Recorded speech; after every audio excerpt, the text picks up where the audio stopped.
Salut et bienvenue dans cette nouvelle vidéo. Aujourd'hui je vous retrouve sur Illustrator pour vous montrer comment faire pour créer une toile d'araignée et la styliser dans un style Spider-Man. Donc on va refaire cette illustration assez simple à faire. Pour commencer, en fait, je vais d'abord vous montrer comment faire une toile d'araignée comme celle-ci, très basique. Et puis ensuite on verra comment la styliser avec les couleurs de Spider-Man pour qu'elle ait un côté un peu plus sympa. Donc c'est parti. Ce que je vous propose, c'est de créer un nouveau document. Alors, je vais le faire ici de 1000 pixels par 1000 pixels. Je vais faire un carré d'abord pour faire ma toile. Ensuite, on mettra la composition finale dans un rectangle. Donc, je crée un carré de 1000 pixels par 1000 pixels. Je fais un plan de travail, pas de fond perdu. Et dans les options avancées, je me mets juste en RVB, en 300 ppp, mode aperçu par défaut. Et je vais faire créer. Tout de suite, je vais aller dans l'affichage et je vais désactiver le magnétisme du pixel. Donc, je clique dessus et ça me le décoche. Maintenant il est décoché et c'est plus simple donc de travailler comme ça pour ce type de projet. Donc sinon le magnétisme risque de me gêner à certains moments, donc je désactive tous les magnétismes ici, mais je veille bien à avoir les repères commentés qui sont cochés. Ensuite je vais aller prendre ici un outil, donc je maintiens un clic sur l'outil rectangle et je vais prendre l'outil polygone. Je vais faire un clic dans mon document et je vais créer un polygone avec 12 côtés. Le rayon il est à 50 pixels mais on va l'agrandir. Alors je vais mettre 12 côtés, vous pourrez tester avec un nombre de côtés différents, simplement vous verrez que sur la toile eh bien, vous aurez un nombre de traits différents. Moi je vais faire 12 ici, je vais faire OK. Alors ça me crée un petit polygone, donc je vais l'agrandir en maintenant Shift et Alt enfoncé, parce que sinon vous voyez que si je maintiens, en fait le fait de maintenir Shift, je redimensionne depuis le centre. Et le fait de maintenir Alt enfoncé, ça m'évite de déformer et ça garde la même forme. Donc je vais agrandir ma forme à peu près comme ceci. Je vais ensuite aller prendre mes options d'alignement. Donc si vous n'avez pas le panneau d'alignement, vous allez dans Fenêtre, vous cliquez sur Alignement pour l'ouvrir. Et ici, je vais aller cocher la petite option ici qui est alignée sur le plan de travail.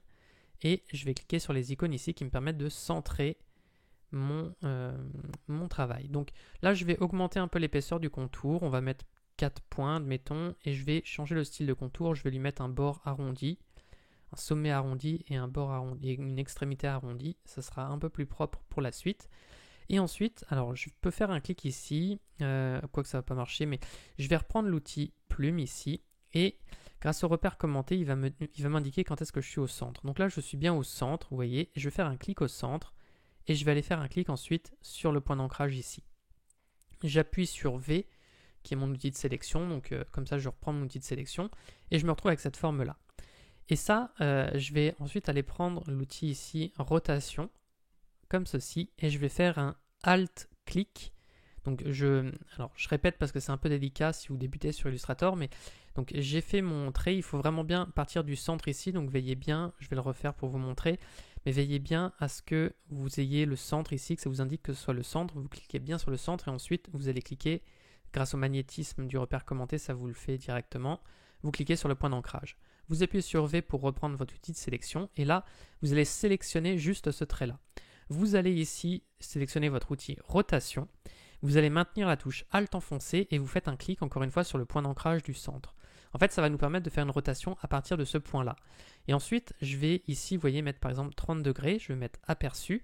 Et ça va me faire tout simplement un duplicata à 30 degrés qui tombe pile ici. Évidemment, si vous avez un nombre différent de sommets, eh bien, il faudra réajuster la valeur. Donc à vous de faire le calcul pour comprendre la valeur. Peut-être qu'il faudra mettre 25 degrés, 20 degrés, 22 degrés. Bref, je vous laisserai faire les calculs selon la forme que vous avez créée. Donc je vais faire copier. Je clique bien sur copier et non sur OK. Et ensuite, je vais faire commande D ou CTRL D sur PC. Et le fait de faire commande D plusieurs fois, vous voyez que ça me répète l'opération. Et donc, il faut vraiment faire commande D aussitôt que vous avez fait votre rotation parce que en fait, ça répète la dernière action que vous avez réalisée. Et donc, là, maintenant, je me retrouve avec cette forme. Pour que ce soit un peu plus pratique, je vais tout sélectionner comme ceci. Je vais maintenir la touche Shift enfoncé qui me permet de désélectionner ma forme autour et en fait je me retrouve avec une sélection où j'ai juste ça. Donc je fais commande Z pour annuler le déplacement et je vais aller dans objet et je vais faire associer où je fais le raccourci clavier commande G ou CTRL G. Et donc du coup maintenant si je veux sélectionner ça, vous voyez que j'ai tout qui est groupé. J'ai juste un clic à faire sur une forme et ça m'aide à le déplacer plus facilement. C'est un peu plus facile à modifier. Ensuite, je vais cliquer sur la forme qui se situe ici, donc sur mon polygone finalement. Je vais aller dans Effets et je vais choisir Distorsion et Transformation et je vais choisir Contraction et Dilatation. Je clique dessus et là, je vais mettre par exemple moins 3%. Je fais aperçu pour voir ce que ça me donne. D'ailleurs, on peut, vous voyez, se mettre ici. Donc là, si je vais dans une valeur positive, vous voyez, ça me fait une espèce de fleur. Et si je vais vers l'extérieur, ça me fait cet effet-là. Je vais mettre une valeur assez faible, moins 4, moins 3%. Là, je vais dire que moins 3%, c'est bien. Je vais faire OK. Et je vais prendre, cliquer sur ma forme ici. Donc c'est ma forme avec tous mes traits finalement. Je vais maintenir Shift et Alt enfoncé. Je vais l'agrandir un peu. Comme ça me permet de faire en sorte que les traits ici, ils dépassent volontairement. Donc je pourrais même l'agrandir encore un peu. Et après, si je veux, celle-là, je peux même la ragrandir en maintenant Shift et Alt enfoncé, comme ceci. Et il faut toujours maintenir Shift et Alt enfoncé quand vous redimensionnez. Comme ça, vous redimensionnez depuis le centre, sans déformation. Donc ça tombe toujours juste. Ensuite, je vais aller ici, dans ma barre d'outils. Je vais prendre un outil qui s'appelle Mise à l'échelle. Alors si vous ne le trouvez pas, il sera peut-être masqué sous un autre outil. Mais on va prendre cet outil-là, Je vais double-cliquer dessus. Alors par contre, il faut juste avant que j'ai bien sélectionné, vous voyez, la forme là. Donc je choisis la forme que j'ai modifiée, celle-ci avec les traits, et non celle-ci.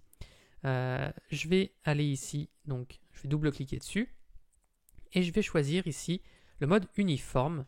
Je vais mettre par exemple 80%, je vais faire copier, et je vais faire commander. Et vous voyez, je fais commander et ça répète l'opération plusieurs fois. Alors je le fais plusieurs fois pour aller jusqu'au centre, comme ceci. Et là, j'ai terminé à peu près ma toile d'araignée. Le seul truc qui ne me plaît pas, c'est que quand je vais vraiment très au centre, vous voyez ici, j'ai des roues qui ne sont pas forcément très esthétiques parce qu'il me fait toujours un rapport en pourcentage. Donc je vais en redimensionner certaines à la main. Donc je maintiens Shift et Alt enfoncé. Celle-ci, je vais la réduire volontairement. Et celle-ci, je vais réduire un peu la taille à vue d'œil également. Et je vais essayer de faire un espacement à peu près constant et non proportionnel pour avoir quelque chose d'un tout petit peu plus propre. Alors au cas où, je peux peut-être supprimer celle-ci et puis remodifier celle-ci. Pareil, peut-être agrandir celle-ci et faire quelque chose comme ça, qui est un tout petit peu plus propre, je trouve. Mais le but après, c'est d'avoir un effet amplificateur comme ceci. Et là, ça fonctionne plutôt bien. Je vais ensuite sélectionner le tout et je vais faire objet associé. Et donc comme ça, là maintenant, je peux dire que j'ai terminé ma toile d'araignée. Ce que je vais faire maintenant, c'est la mettre dans un rectangle. Donc pour ça, je vais créer un nouveau document. Je vais faire fichier nouveau. Là, j'ai simplement pris les dimensions d'une vignette YouTube. Comme ça me fera ma vignette. Mais sinon, on va se mettre en 1280 par 720. Mais vous pourrez à la limite ici prendre les dimensions que vous voulez. 1280 par 720 pixels, je fais créer. Je vais prendre mon outil ici, rectangle. Je vais faire un clic et je vais créer un rectangle qui fait pile les dimensions de mon document. Donc 1280 par 720. OK. Je vais changer la couleur de fond. Je vais aller chercher du rouge par ici. Voilà, on va dire que c'est bon. Je vais retirer la couleur de contour. Et je vais centrer. En utilisant donc aligner sur le plan de travail, je vais centrer mon rectangle sur mon plan de travail. Alors, oups, je vais annuler, voilà. Ensuite, je vais venir prendre ma roue ici, je vais faire commande C. Donc ça, on pourrait l'enregistrer en tant que roue, on peut l'enregistrer dans un document séparé. Et je vais venir faire commande V ou CTRL V sur PC pour la coller. Alors par contre, je me rends compte que j'avais une couleur de fond qui était mise, donc je vais désactiver la couleur de fond. Voilà, donc là, je pourrais aussi aller ici, finalement sélectionner le tout et désactiver la couleur de fond comme ceci, et donc là je me retrouve avec ma roue. Je vais faire objet décomposer l'aspect comme ceci, et donc ça me permet en fait de décomposer, et je vais ensuite aller faire cliquer sur Pathfinder. Si vous n'avez pas le Pathfinder, vous allez dans fenêtre et vous cliquez sur Pathfinder pour l'ouvrir, et je vais cliquer sur la première icône pendant que ma toile est sélectionnée, et en fait ça va alors non, je fais commande Z pour annuler. Il va peut-être falloir que je redécompose encore une fois.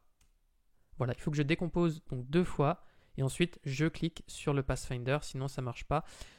Et donc, bon, c'est un petit peu complexe ce que j'ai fait. Je vous inviterai à aller regarder ma vidéo sur le Pathfinder si vous ne comprenez pas exactement ce qui se passe. Mais en fait, ce que je veux, c'est me retrouver avec un seul objet.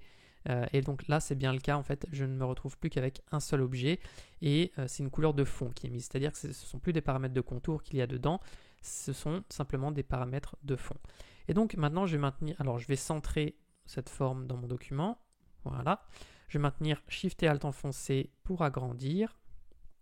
Alors on va faire quelque chose à peu près de cette taille-là par exemple. Voilà, comme ça c'est pas mal. Et je vais faire commande C, donc pour faire copier, ou alors c'est comme si on allait dans édition qu'on faisait copier, et je vais faire édition ensuite. Donc d'abord je fais copier, et ensuite je fais édition, coller sur place. Dans mon panneau calque, si vous ouvrez le panneau calque en allant dans fenêtre, vous verrez que vous avez deux tracés. Donc je vais cliquer ici pour sélectionner celui du dessous.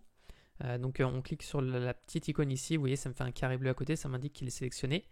Je vais mettre la couleur en blanc, et je vais tout simplement maintenir Shift et Alt enfoncé pour agrandir un tout petit peu, mais vraiment un tout petit peu. Le but c'est de créer un effet, vous voyez, en blanc à côté qui va être proportionnel, c'est-à-dire que là il va être très fin et là il va être de plus en plus épais, étant donné les paramètres étant donné les paramètres qu'on avait sélectionnés. Donc là je me retrouve avec quelque chose comme ça. Donc là notre effet fonctionne bien. Il va juste falloir qu'on se débarrasse de tout ce qu'il y a autour. Donc pour ça je vais tout sélectionner, hop là. Et donc là, on va faire quelque chose qui est destructif, donc il faut bien que vous ayez placé tous vos éléments ici, sinon vous ne pourrez plus revenir en arrière. Je vais prendre l'outil ici qui s'appelle concepteur de forme, comme ceci. Donc on le sélectionne ici, après avoir tout sélectionné, et je vais maintenir la touche Alt enfoncé, et je vais en même temps, vous voyez, je maintiens Alt enfoncé, et je surligne tout ce qui dépasse à l'extérieur. Et je vais faire ça plusieurs fois, et vous voyez, je me débarrasse de tous les traits qui dépassent. Donc on fait Alt-clic, et je passe ici. Donc il faut bien maintenir Alt enfoncé, hein, sinon ça ne marchera pas. Voilà. Et donc je me débarrasse, comme ceci, de tout ce qui dépasse. Alt-clic. Voilà. Et donc on va avoir presque terminé. Donc là des fois il y a des traits invisibles qui dépassent, mais je m'en débarrasse également. Voilà. Alors là, je pourrais passer encore plus finement. Bon, n'hésitez pas à zoomer pour être sûr qu'il n'y a rien qui dépasse. Des fois, même si ça ne se voit pas, ça permet juste d'avoir un document plus propre. Voilà. Bon, ça me semble bien.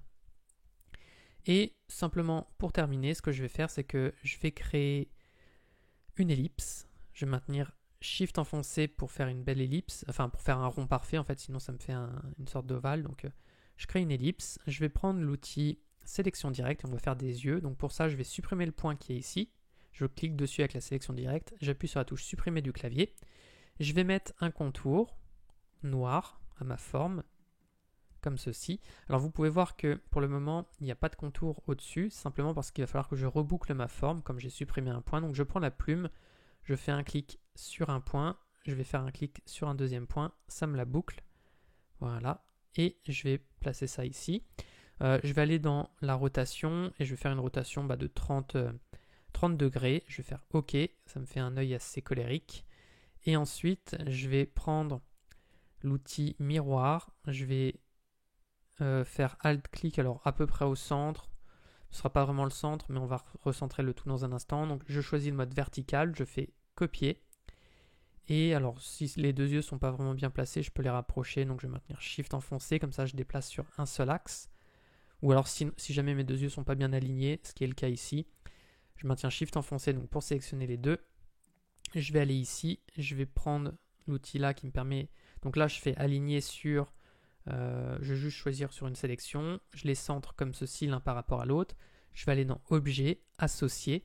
Comme ça me crée un groupe avec mes deux yeux. Donc si je clique sur un seul, je sélectionne les deux. Et je vais maintenant faire aligner sur le plan de travail et je vais les centrer comme ceci. Et ensuite, je vais peut-être les relever un peu en hauteur et les mettre comme je veux. Voilà, comme ceci. Et là, on peut considérer qu'on a terminé. Donc voilà, j'espère que ce tutoriel vous aura plu. Si c'est le cas, je vous invite à mettre un like et à vous abonner à la chaîne.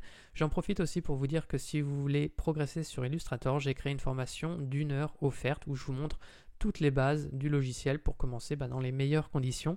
La formation est offerte et pour y accéder, le lien est dans la description. Sur ce, moi je vous dis à bientôt pour une prochaine vidéo.